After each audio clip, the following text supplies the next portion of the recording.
Welcome everyone, this is मन्नत official YouTube channel. Central administrative tribunal, जिसको हम cat बोलते हैं, कैट का एक्ट 1985 में आया था। तो कुछ बेसिक या कुछ इंपॉर्टेंट सवाल आज डिस्कस करेंगे जो आपके पेपर के पॉइंट ऑफ व्यू से जरूरी रहेंगे। 23 को एमसीआरई का एग्जाम है। इसके अलावा अगर आपका कोई और एग्जाम है तो नेटर, आईआईटी, एनआईटी एग्जाम के लिए भी कैट इंपॉर्टेंट रहता है, क्योंकि ये आपके सर्विस मैटर को लेके एक ट्रिब्यूनल है जो इंपॉर्टेंट है। तो विदाउट एनी डिले डिस्कस करेंगे सेंट्रल एडमिनिस्ट्रेटिव ट्रिब्यूनल का, क्योंकि आपको पता है सेंट्रल के साथ साथ स्टेट के एडमिनिस्ट्रेटिव ट्रिब्यूनल्स भी होते हैं। जब आपको एप्रोप्रिएट गवर्नमेंट की डेफिनेशन बताएंगे तो ये आपको आइडिया लग जाएगा। तो स्टार्ट करेंगे बच्चों कैट के बारे में। सेंट्रल एडमिनिस्ट्रेटिव ट्रिब्यूनल, आपको फुल फॉर्म पता लग गया होगा, ठीक है। इसके अंदर जब हम एक्ट पढ़ेंगे तो टोटल 5 चैप्टर्स हैं। जब इसका हम कैट का एक्ट पढ़ेंगे जो कब आया था आपका 1985 में, तो आपको पता लगेगा इसके अंदर 5 चैप्टर्स हैं बेसिकली, जिसके अंदर हम डिस्कस करेंगे, हम पढ़ने वाले हैं। उससे पहले उससे पहले कैट का अगर आपने देखा होगा एक क्लास के अंदर जब हमने क्रैश कोर्स भी लिया, तो हमने कैट का बेसिक सा एक आइडिया है जो आपको दिया था। बेसिक सवाल थे जो आपको बता दिए थे हमने कैट के अंदर पहले ही, ठीक है। अब कैट का होता क्या है? कैट है जो आपका दो तरह से काम करता है। एक सेंट्रल लेवल पे काम करता है, एक स्टेट लेवल पे काम करता है। स्टेट लेवल पे कैसे काम करता है? जिन एडमिनिस्ट्रेटिव ट्रिब्यूनल्स की अप्रोप्रिएट गवर्नमेंट स्टेट गवर्नमेंट होती है वो स्टेट लेवल पे काम करता है, और जिनकी स्टेट नहीं होती है, तो बेसिकली उनकी क्या होगी? सेंट्रल गवर्नमेंट होगी, ठीक है। चल, तो अगर इसकी स्थापना का आपको पूछा जाए, हमने आपको बताया है वो चीज हम दोबारा से आपको रिमाइंड करा देते हैं एक बार। आर्टिकल आती है 323 ए, ठीक है।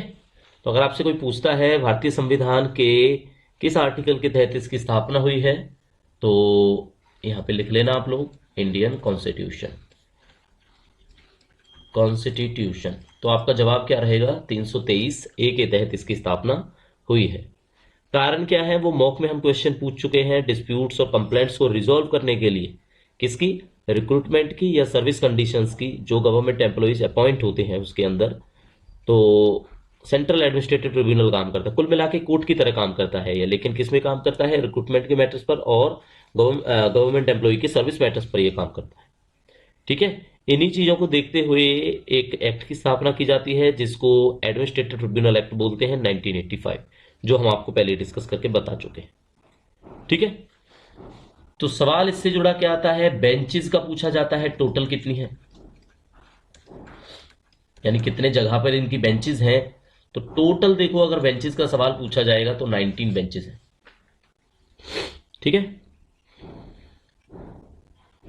All over the India 19 benches हैं एंड 19 ही सर्किट बेंचेस हैं। 19 बेंचेस हैं एंड सर्किट बेंचेस भी पूछा जाए, सर्किट बेंचेस वो भी बच्चों इनकी 19 है, ठीक है।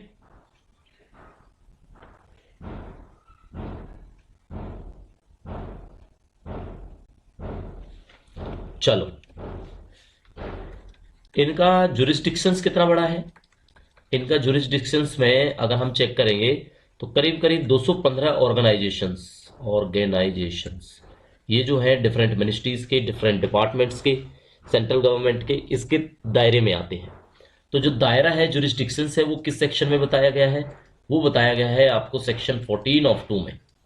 Section 14 of 2 of central administrative tribunal act 1985। Note कर लेना इसको कि जुरिडिक्शंस है सेक्शन 14 ऑफ 2 में बताया गया है कि इसके 215 ऑर्गेनाइजेशंस में जो ऊपर जुरिस्डिक्शंस काम करती है इसकी, ठीक है। सेंट्रल एडमिनिस्ट्रेटिव ट्रिब्यूनल अपनी जगह पे है, कैट जिसको हम बोलते हैं। प्रिंसिपल बेंच है वो नेशनल कैपिटल टेरिटरी दिल्ली के जुरिस्डिक्शंस को, मैटर्स को हैंडल करती है। तो अगर आपसे पूछा जाए प्रिंसिपल बेंच कहां पर है, प्रिंसिपल बेंच, तो आपका जवाब होगा एनसीटी दिल्ली। ठीक है, दिल्ली में है। एनसीटी के जो matters of government of NCT है उनको ये डील करता है। क्लियर हो गया।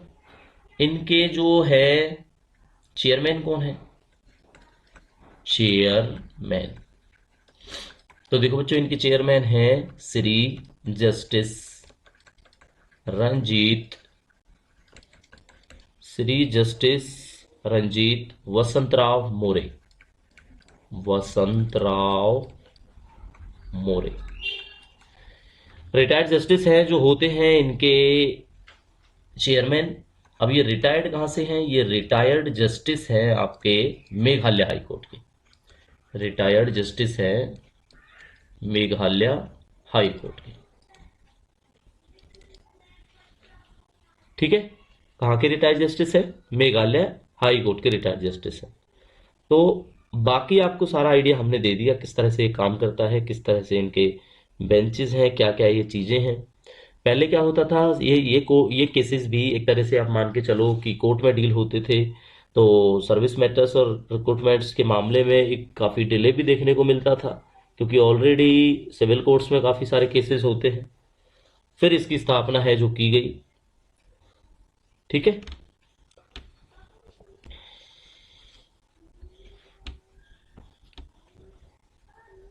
इसके अगर इस पॉइंट से पूछे जाएं सवाल, तो इससे ज्यादा इसके सवाल नहीं पूछे जाते। ठीक है, इससे ज्यादा इसके सवाल नहीं पूछे जाते। कुछ और इंपॉर्टेंट फैक्ट्स है इसके, वो भी डिस्कस कर लेते हैं। इंपॉर्टेंट फैक्ट्स, इंपॉर्टेंट फैक्ट में बच्चों पहला फैक्ट है इनका कि कैट है, कैट एक क्वासी जुडिशियल बॉडी है, क्वासी जुडिशियल बॉडी। अब आपका काम तो है बस याद करना कि क्वासी जुडिशियल बॉडी है। वैसे क्वासी जुडिशियल होता क्या है, ताकि आपके शायद दिमाग में ये कंफ्यूजन ना रहे। नॉन जुडिशियल बॉडी को बोलते हैं क्वासी, नॉन जुडिशियल बॉडी। ठीक है, विच कैन इंटरप्रीट लॉ, जो लॉ को इंटरप्रेट कर सके, वैसे ये नॉन जुडिशियल बॉडी है।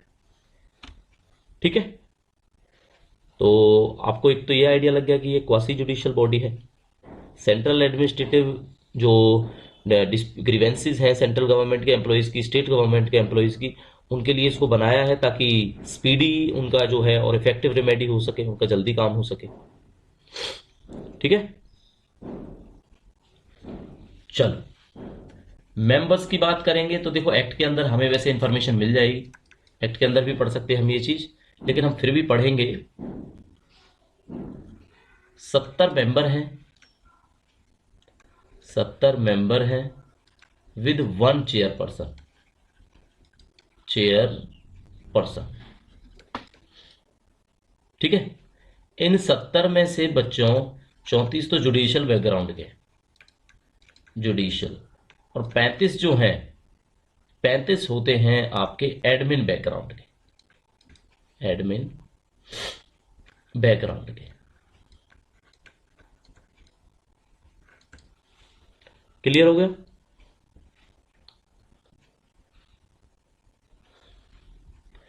अब इससे क्या क्लियर हुआ? इससे ये क्लियर हुआ कि एवरी बेंच, आपको 19 बेंचें बताई, एवरी बेंच, एवरी बेंच में 2 मेंबर होंगे।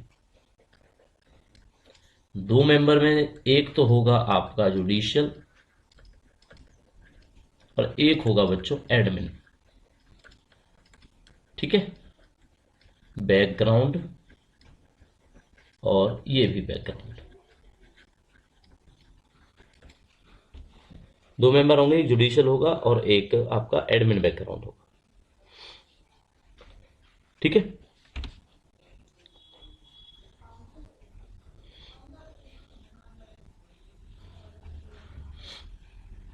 फर्स्ट चेयरपर्सन का भी सवाल अगर आ जाता है तो आप जवाब दे दोगे।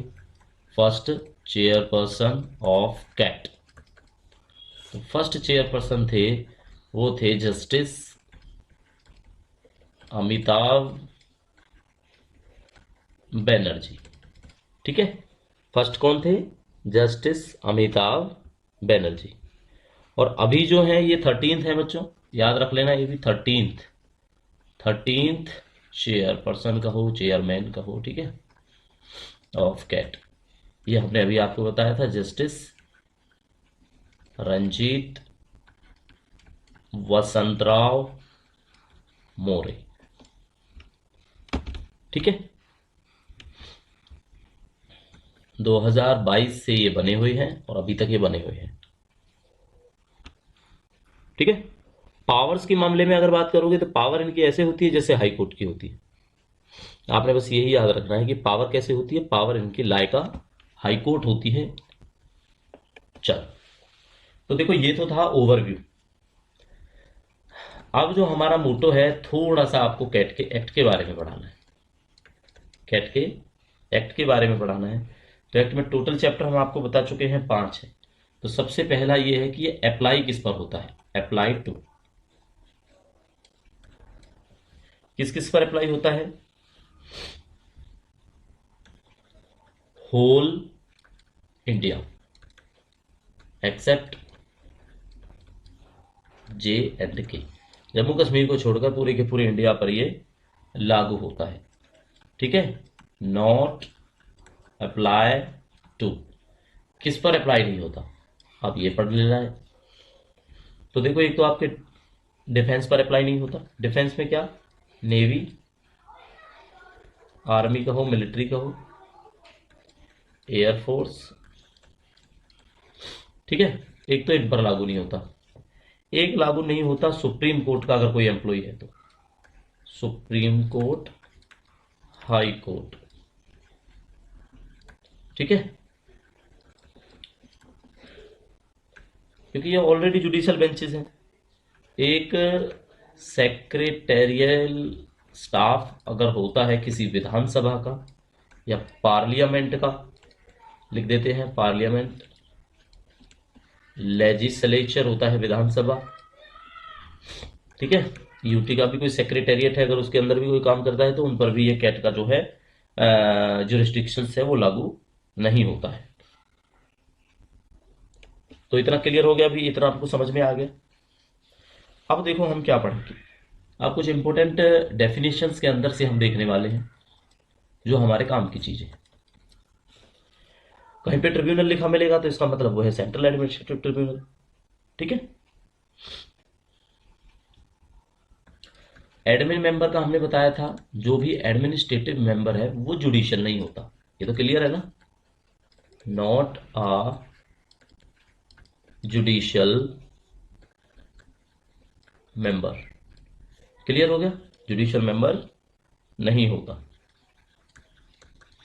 एप्लीकेशन जो आप करोगे इसके अंदर, वो सेक्शन 19 में डील होती है।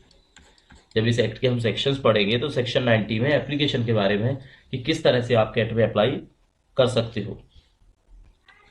एक आता है डेफिनेशन में एप्रोप्रिएट गवर्नमेंट, जो हमने आपको बताना था, एप्रोप्रिएट गवर्नमेंट। देखो ये क्या होता है। एप्रोप्रिएट गवर्नमेंट में क्या है, अगर आपका कैट है या आपका ज्वाइंट बेंच है, कोई ज्वाइंट एडमिनिस्ट्रेटिव ट्रिब्यूनल है, तो इनकी बेंच तो होगी, सॉरी, इनकी जो गवर्नमेंट होगी वो होगी सेंट्रल गवर्नमेंट। तब तो ये भारत सरकार को रिप्रेजेंट करते हैं। और अगर ये स्टेट के एडमिनिस्ट्रेटिव ट्रिब्यूनल है, क्योंकि अभी तक तो आपको यही लगता था कि ये केवल सेंट्रल एडमिनिस्ट्रेटिव ट्रिब्यूनल है, तो स्टेट के हैं तो इसमें जो एप्रोप्रिएट गवर्नमेंट होगी वो स्टेट गवर्नमेंट होगी। ठीक है, इतना जरूरी था अभी तक आपने समझना जितना हमने आपको अभी बताया। तो बच्चों, सेशन कैसा लग रहा है आप लाइक करके बता सकते हैं। ठीक है, चलो।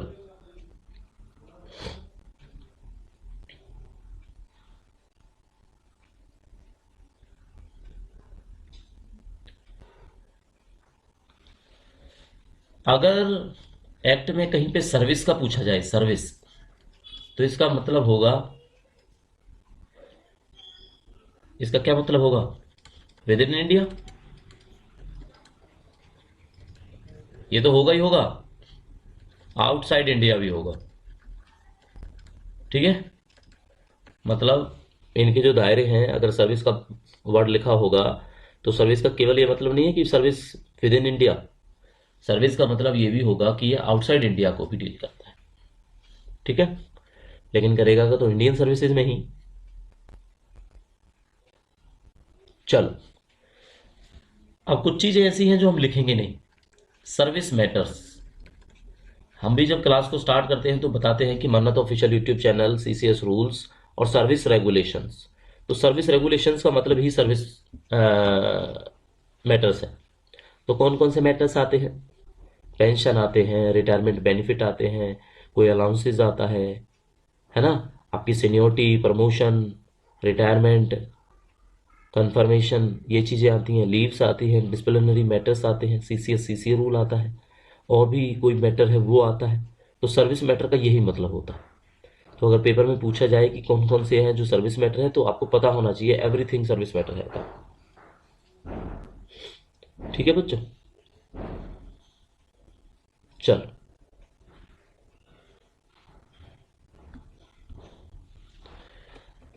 5 चैप्टर में से चैप्टर 1 तो रहता है आपका प्रिलिमिनरी। प्रीलिमिनरी कि भाई क्या है, किस पर अप्लाई होता है, किस पर अप्लाई नहीं होता है, डेफिनेशंस क्या क्या हैं, ये आता है। चैप्टर 2 में आता है establishment, establishment of tribunal and benches. तो अभी हम पढ़ेंगे चैप्टर 2। ठीक है बच्चों, क्या पढ़ेंगे? चैप्टर 2 पढ़ेंगे। तो देखो बच्चों, बेंचेस के बारे में भी पढ़ लेते हैं, क्योंकि कंफ्यूजिंग ये है कि आपको 4 ऑप्शन देके पूछ लिया जाए कि इनमें से कहाँ पे बेंच लाई करता है, कहाँ पे नहीं करता, तो कंफ्यूजन होगी। ठीक है, तो हमें अल्फाबेटिकली याद रखते हैं। प्रिंसिपल बेंच आप सबको पता होना चाहिए, जो हम बता चुके हैं, वो है नई दिल्ली के अंदर। प्रिंसिपल बेंच कहाँ पे है? न्यू दिल्ली। ये तो होगी इनकी प्रिंसिपल बेंच। दूसरी कौन कौन सी है? दूसरी ए से अगर शुरू करेंगे तो अहमदाबाद, अहमदाबाद, ठीक है, और ए से ही आ जाता है इलाहाबाद।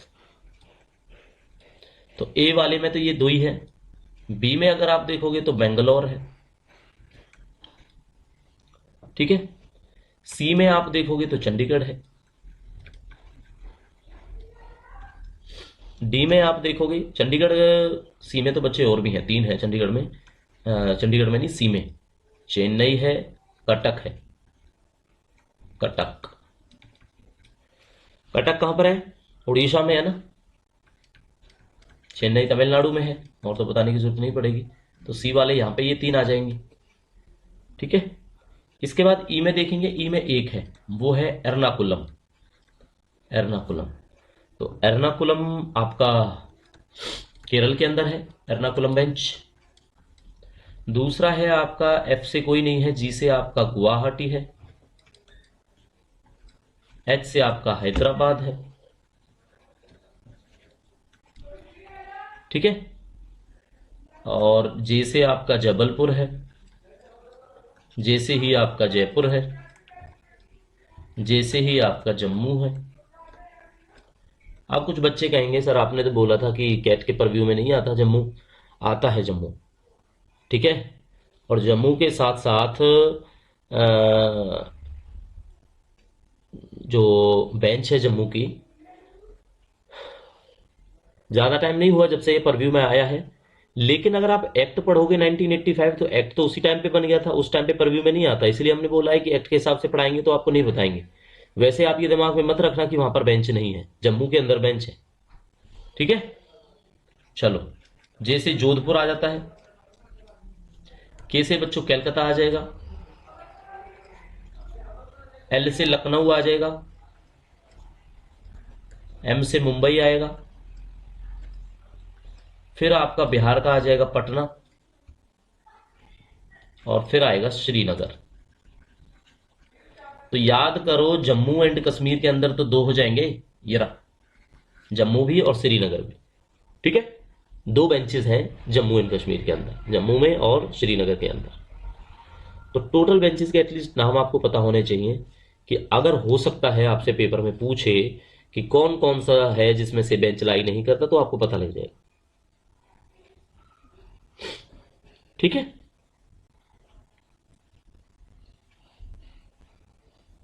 चल, चेयरमैन क्वालिफिकेशन। देखो, जब आपको बताया कि बिल्कुल हाई कोर्ट की तरह काम करता है, तो चेयरमैन की जो क्वालिफिकेशन है वो भी एज हाई कोर्ट की होती होंगी, बिल्कुल होती होंगी ना। तो कॉमनली हाई कोर्ट की तरह होती हैं इनकी क्वालिफिकेशंस। इक्वल कर देते हैं हाई कोर्ट, हाई कोर्ट जज कह दो। ठीक है, हाई कोर्ट के जज के इक्वलेंट है जो इनकी क्वालिफिकेशंस होती हैं।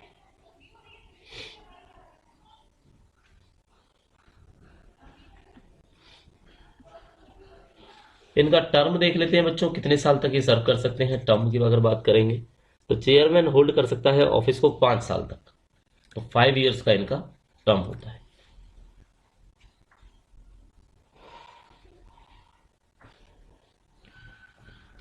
अड़सठ साल तक, 68 साल तक होल्ड एन ऑफिस। 5 साल का टेन्योर होगा बट 68 साल तक होगा। No chairman shall hold office as such after he has attend the age of 68 years. 68 साल के बाद ये काम नहीं करेगा।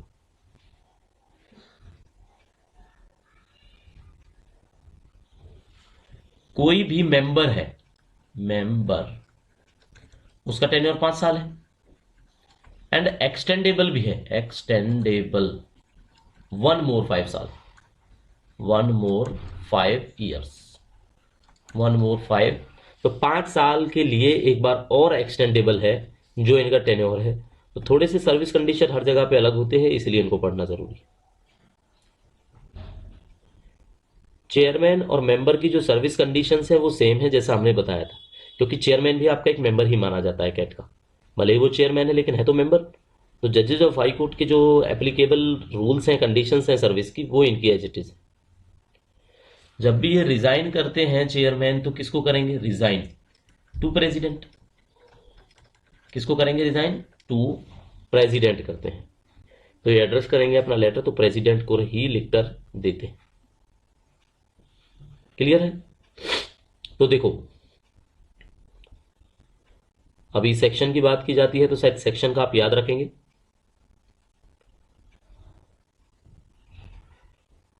ट्रिब्यूनल की थी नहीं? ट्रिब्यूनल एक बार पढ़ लेते हैं। इस्टेब्लिशमेंट ऑफ कैट, तो ये है बच्चों आपका सेक्शन 4। ठीक है, सेक्शन 4 में इस्टेब्लिशमेंट है।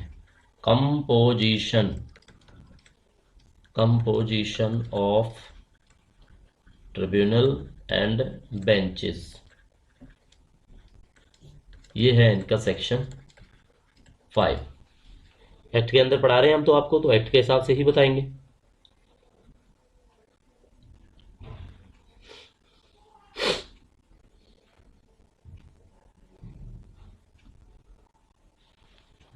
चल, अब आ जाता है चैप्टर 3 आपका। चैप्टर 3 में हम क्या पढ़ेंगे? चैप्टर 3 में पढ़ते हैं इसकी जुरिस्डिक्शंस के बारे में। Jurisdictions, powers and authority.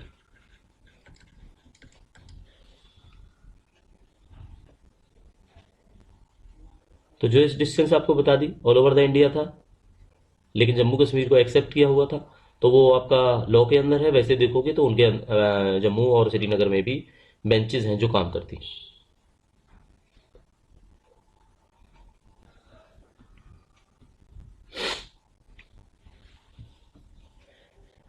Jurisdictions आपको अलग अलग बेंचेस हमने बताई हुई हैं, लेकिन अगर किसी की जुरिस्डिक्शंस है जॉइंट एडमिनिस्ट्रेटिव ट्रिब्यूनल की, जॉइंट एडमिनिस्ट्रेटिव ट्रिब्यूनल, तो वो क्या है?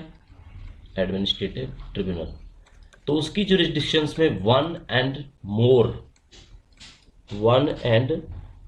नहीं, two and more states, one नहीं आएगा बच्चों यहाँ पे, टू एंड मोर स्टेट हो सकते हैं उनके ज्वाइंट जो एडमिनिस्ट्रेटिव ट्रिब्यूनल के अंदर। ठीक है, इससे आगे आ जाता है आपका चैप्टर 4, और चैप्टर 4 में इसका प्रोसीजर है। यही है वो जो एप्लीकेशंस किस तरह से लगानी है, किस तरह से क्या काम करना है। ठीक है।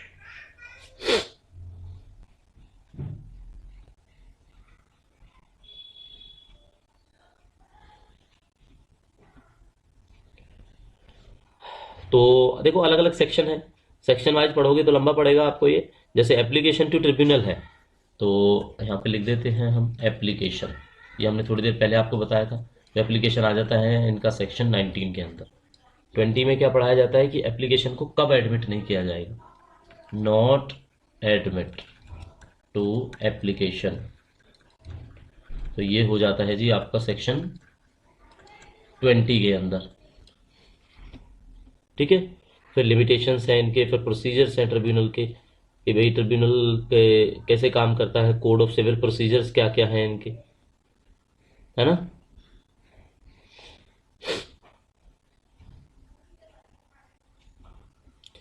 चलो एक्ट ज़्यादा बड़ा नहीं है, but at the moment of time या आप देखोगे तो इतना भी ज़्यादा आपके पेपर में नहीं पूछा जाता है। बाकी बेसिक नॉलेज है आपको होनी चाहिए। चैप्टर 5 में आपके मिसलेनियस टॉपिक्स आ जाते हैं। मिसलेनियस टोटल 5 चैप्टर्स हैं, पढ़ के जाना कि हर एक चैप्टर के अंदर क्या पूछा जाता है। मिसलेनियस में यही है कि जुरिस्डिक्शंस ऑफ कोर्ट्स है एक्सेप्ट सुप्रीम कोर्ट्स, तो उसका एक्सक्लूजन भी है इसके अंदर। पेंडिंग केसेस को ट्रांसफर का भी प्रोविजन है इसके अंदर। ये सारे मिसलेनियस मैटर्स हैं, है ना। मेंबर एंड स्टाफ है ट्रिब्यूनल का, वो एक पब्लिक सर्वेंट रहेगा, ये इसके अंदर लिखा हुआ है। प्रोसीडिंग्स होती हैं जो ट्रिब्यून के अंदर, वो जुडिशियल प्रोसीडिंग्स होती हैं, ये भी लिखा हुआ है। ठीक है। पावर है इनको रूल्स बनाने की, पावर है इनको अप्रोप्रिएट गवर्नमेंट के जो है की तरफ से रूल बनाने की। तो ये है एक basic outlay central administrative tribunal का।